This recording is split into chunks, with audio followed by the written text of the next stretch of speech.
My father, Frank Reed, was a man built of sawdust and promises. For 40 years, Reed & Son Construction was more than a business in our corner of Pittsburgh. It was a local institution. Frank built starter homes for young families, renovated historic storefronts, and fixed church roofs after bad winters. He operated on a handshake and his word, two things he considered more binding than any legal contract. In my world of urban planning, a world of zoning variances, feasibility studies, and ironclad legal agreements, my father was a relic, a beloved, respected, anachronistic man from a bygone era. A man I loved with all my heart, even if I never truly understood his way of doing things. The day we buried him, half the neighborhood came to the funeral. Old men in worn-out work coats, men whose homes he had built, stood beside young couples whose kitchens he had remodeled. They all told the same stories. Frank let me pay him off over a year when I lost my job at the mill, one said, his voice thick. He redid our roof after that big hailstorm, said another. He saw my wife crying about the damage, and he was there the next morning with his crew. Didn't even talk about money until the job was done. My younger brother Sam was in his element. He stood in the center of a circle of our dad's crew, men with calloused hands and sun-weathered faces, sharing stories and laughing through their tears. Sam was a carpenter just like our dad. He had our father's easy smile, his passion for the craft, his belief in the inherent goodness of a well-made thing. He was the son in Reed & Son. I was the planner, the pragmatist, the one who had left our blue-collar world for college and a career in an office tower downtown. I loved my brother, but we saw the world through different lenses. He saw the poetry in a perfectly joined piece of wood. I saw the building codes that governed it. At the reception, I was the one handling the logistics of grief. I spoke with the lawyer about the estate. I made sure the caterers were paid. I accepted condolences with a practiced, somber grace. My grief was a quiet, orderly thing, a list of tasks to be completed. Sam's grief was loud, communal, and raw. He was the heart of our father's legacy. I suppose, was its executor. In the weeks that followed, a fragile truce settled over our shared loss. The business, now legally ours, sat dormant. Sam spent his days at the company's small, cluttered workshop, sanding down old projects, the familiar rhythm of the work a comfort to him. I dealt with the mountain of paperwork, and that's when I found the first crack in the foundation of the man I thought I knew. Our father's office was a time capsule. It smelled of stale coffee, sawdust, and old paper. There were no computers. The accounting system was a series of overstuffed, dusty ledgers. The payroll was done by hand. It was a testament to his way of life, built on trust and memory, not on data.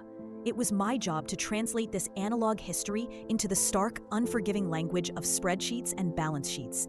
I started with the invoices, a small stack of unpaid bills. Not unusual. Then I found a second stack, and a third. Letters from lumber yards and supply houses. Their tone shifting from patient to insistent to threatening. My stomach tightened. I moved on to the bank statements. The business account was nearly empty. He had taken out a second mortgage on the workshop. He had maxed out a line of credit.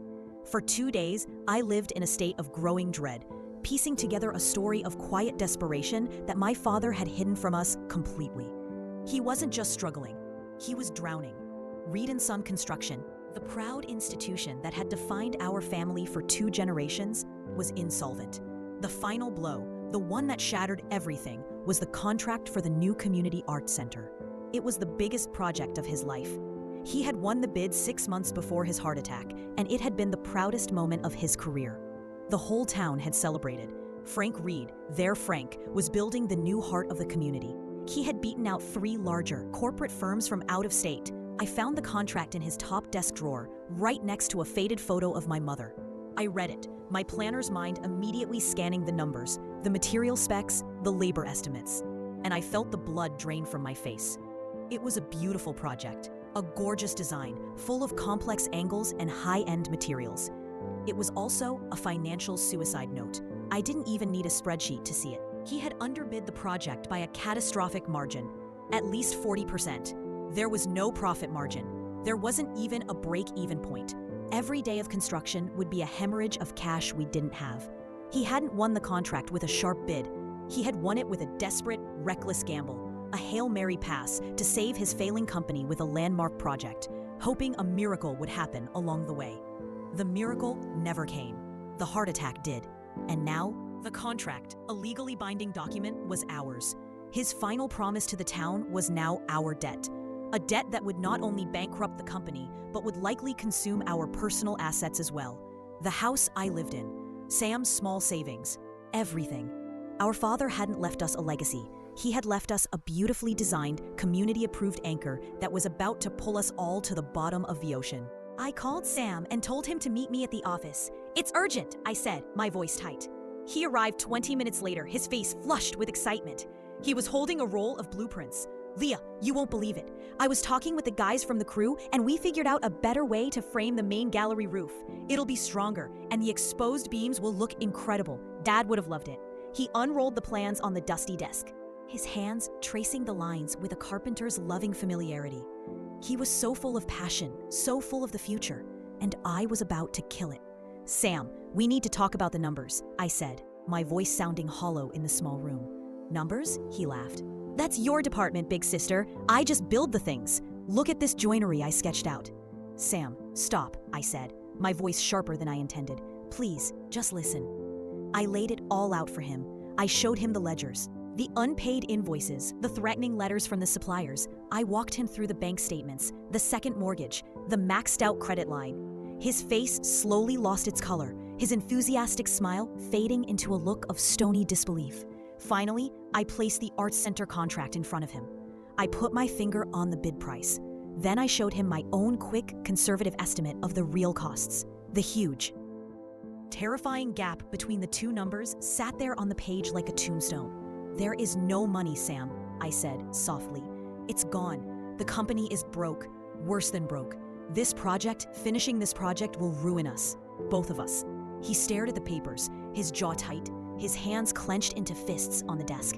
He wasn't looking at the numbers. He was looking at the signature at the bottom of the contract. Our father's signature. "So what are you saying?" he asked, his voice low and dangerous. "I'm saying there's only one logical choice," I said, taking a deep breath. "I've already spoken to a lawyer. We need to dissolve the company. We need to file for bankruptcy. It's the only way to protect ourselves, to contain the damage. We can walk away from the debt. We can start over." Sam looked up at me, and his eyes were blazing with a fire I had never seen before. "Bankruptcy?" he whispered, the word full of disgust. "Bankruptcy? Reed and Son? Are you insane? Dad would rather have died than do that. Dad did die, Sam." I shot back, my own control starting to fray. "He died and he left us in an impossible situation because he was too proud to admit he was failing. This is not about his pride anymore. This is about our survival. This is about his name," he yelled, slamming his fist on the desk, rattling the stacks of paper. "It's about his legacy. The men who worked for him, the people in this town, they trusted him. We can't just put a sign on the door that says, 'Sorry, we're bankrupt.' The promise our father made to this entire community was a lie. Is that what you want to do? Is that how you want to honor him? Honoring him by letting his final, desperate mistake drag us into poverty is not an option," I argued, my voice rising. "I'm not going to lose my house because Dad's ego wrote a check his business couldn't cash. It's just a building, Sam. It's just a business." He looked at me with a profound, searing disappointment, as if he was seeing me for the first time, and he hated what he saw. "It was never just a business to him, Leah," he said, his voice dropping to a cold, hard tone. "And it's not to me. You never understood that. You, with your spreadsheets and your cold calculations, you never understood him." He stood up, grabbing the blueprints he had brought in with such excitement. "You do what you have to do," he said, his voice flat. "Talk to your lawyers. File your papers. Protect yourself. But I'm going to honor my father. I'm going to build that arts center." "How, Sam?" I asked, exasperated. "With what money? With what crew?" "The crew will work for me," he said, with a confidence that terrified me. "They loved him. And I'll find the money. I'll call in every favor. I'll beg, borrow, or steal if I have to. But I am not going to let you turn our father's name into a synonym for failure." He turned and stormed out of the office, slamming the door behind him. The sound echoed in the dusty, silent room. I was left alone, surrounded by the undeniable, logical proof that I was right. But in my heart, I had the sickening feeling that I had just lost my brother and declared war on the memory of my father. The battle lines were drawn, and our family was about to be the first casualty. The silence that fell between my brother and me after he stormed out of the office was a heavy, suffocating thing. It was a silence filled with unspoken accusations, with the ghosts of our shared childhood, and with the stubborn, immovable weight of our two conflicting truths. Our family, already fractured by grief, was now broken by principle. In the weeks that followed, the city of Pittsburgh became the battlefield for our quiet, desperate war. Sam, true to his word, became a whirlwind of defiant, idealistic energy. He was a folk hero in the making. He gathered our father's old crew, men who had known us since we were children, and he appealed to their loyalty. He spoke of honor, of legacy, of a promise made to the town. He showed them his modified blueprints, his eyes blazing with the same passionate fire that had once burned in our fathers, and they followed him. Out of love for Frank Reed, out of loyalty to his son, they agreed to work for promises, for a share of a profit that I knew would never materialize. I watched from a distance, my heart a cold, hard knot in my chest. Sam started ordering lumber and steel on the company's already ruined credit, charming the suppliers with the same handshake and heartfelt speech our father had used. He was boning down the last vestiges of our family's financial security, and he was being celebrated for it. The local paper ran a small feature on him. Son honors father's legacy, vows to complete Arts Center against all odds. He was David, fighting Goliath, and I was cast as the villain. My war was fought in the sterile, air-conditioned silence of lawyers' offices. I met with the bankruptcy attorney, a sharp, empathetic woman who looked at the numbers and confirmed my worst fears. "You're doing the right thing, Ms. Reed," she told me, her voice calm and professional. "This is a difficult but necessary step. You are protecting yourself and your brother from a financial catastrophe." Her words should have been a comfort, a validation, but they only made me feel worse. I was the responsible one, the smart one, the one making the logical choice. But in the court of public opinion, in the hearts of the men who had worked with my father for 30 years, I was the cold-hearted suit who had come to tear down her own family's name. I would walk into a coffee shop in our old neighborhood, and the conversation would stop. Old family friends would give me a tight, pained smile and a curt nod. I was the executor of a legacy, and my chosen method was a guillotine. The loneliness of my position was absolute. I was right, but I had never felt more wrong. My pragmatism had saved me from financial ruin, but it had cost me my brother and my community. For a month, I tried to let it go. I focused on my own job, on the clean, predictable world of zoning laws and infrastructure planning. I let the bankruptcy proceedings move forward, a slow, grim march towards the dissolution of Reed and Son. But at night, I couldn't sleep. I would lie awake thinking of Sam on a half-finished construction site, running on fumes and false hope. I thought of the Arts Center, our father's beautiful, flawed, final dream, and I realized I couldn't just let it die. My father's mistake wasn't in wanting to build it. It was in how he had tried to build it. My mistake was in thinking the only solution was to tear it all down. I was a planner. My entire life was about finding solutions to complex problems, about making systems work. And this was the most complex, most personal problem I had ever faced.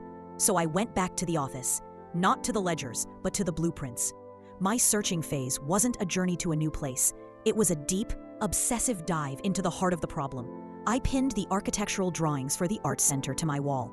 I spread out the city's master plan, the project's environmental impact statements, the voluminous city contract. I stopped seeing it as a financial black hole. I started seeing it as a planning problem.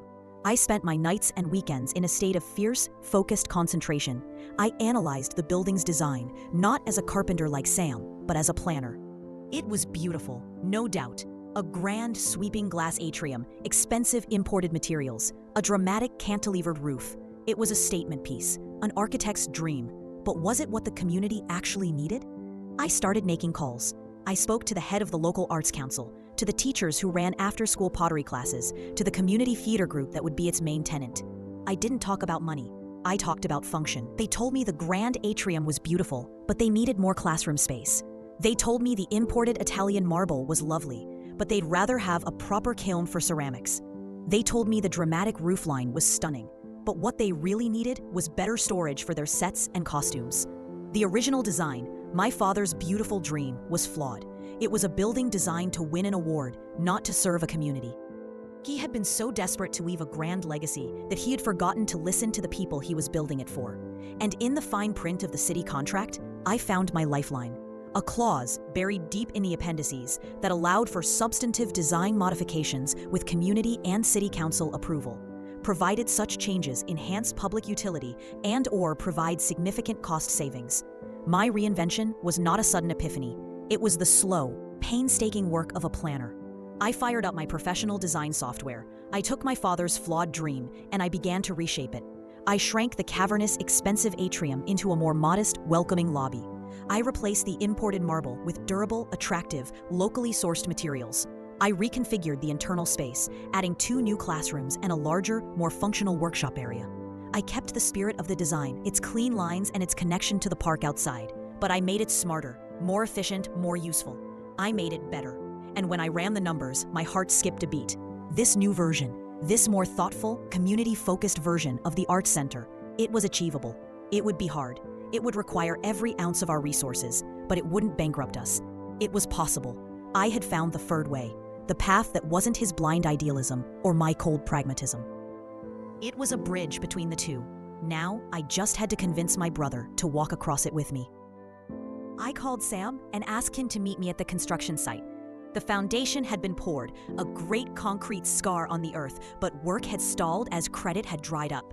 He arrived with 2 of our father's oldest crew members, their faces grim, their arms crossed. They looked like a posse, ready for a showdown. Sam's expression was hard, defiant. "What do you want, Leah?" he asked, his voice cold. "Have your lawyers come to shut us down for good?" I didn't answer. I just unrolled my set of blueprints on the hood of my car. Not the original plans, my new ones. "You were right," I said quietly. "We can't let Dad's legacy be a hole in the ground and a bankruptcy notice. You were right to fight for this. I was just fighting for the wrong thing." Sam looked at me, his suspicion warring with a flicker of surprise. "I was trying to solve a financial problem," I continued, my voice steady. "But it's not a financial problem. It's a design problem. The original design was a beautiful dream, Sam, but it was a bad building. It wasn't what the community actually needed, and it was impossible to build. I've spent the last month talking to the people who will actually use this place, and I've been working on this." I pointed to the new plans. I walked him through it, not with spreadsheets, but with passion. The same passion I had heard in his voice. I showed him the bigger workshop, the new classrooms, the smarter use of space. I showed him how the new design used materials from local suppliers, how it would be cheaper to heat, easier to maintain. I was speaking his language now, not the language of debt and dissolution, but the language of building something good, something smart, something that would last. He listened in silence, his eyes tracing the new lines, his carpenter's mind assessing the structure, the flow. The 2 old crew members uncrossed their arms and leaned in. Looking over his shoulder, their expressions shifting from hostility to professional curiosity. When I was finished, I held my breath. This was the moment. The future of our family, the future of our father's company, rested on his response. He was quiet for a long time, his gaze fixed on my drawings. "It's smarter," he finally said, the words a grudging admission. He tapped a finger on the roof design. "The joinery here would be simpler. We could do this ourselves." He looked up, and for the first time in months, he looked at me not as an enemy, but as his sister. "Run the numbers for me again, Leah," he said. "Show me the numbers for this version." It wasn't an apology, it wasn't an embrace, but it was a beginning. It was a truce. It's been a year since that day. Reed & Son construction was never dissolved. We are standing on the almost finished roof of the new Reed Community Arts Center. It's not the grand monument our father had envisioned, but it's real. It's beautiful, and it's fully paid for. Below us, Sam is directing the crew, his voice full of an easy, natural authority. I'm holding a set of blueprints, making notes for the final inspection. We still argue. He's still the heart, and I'm still the head.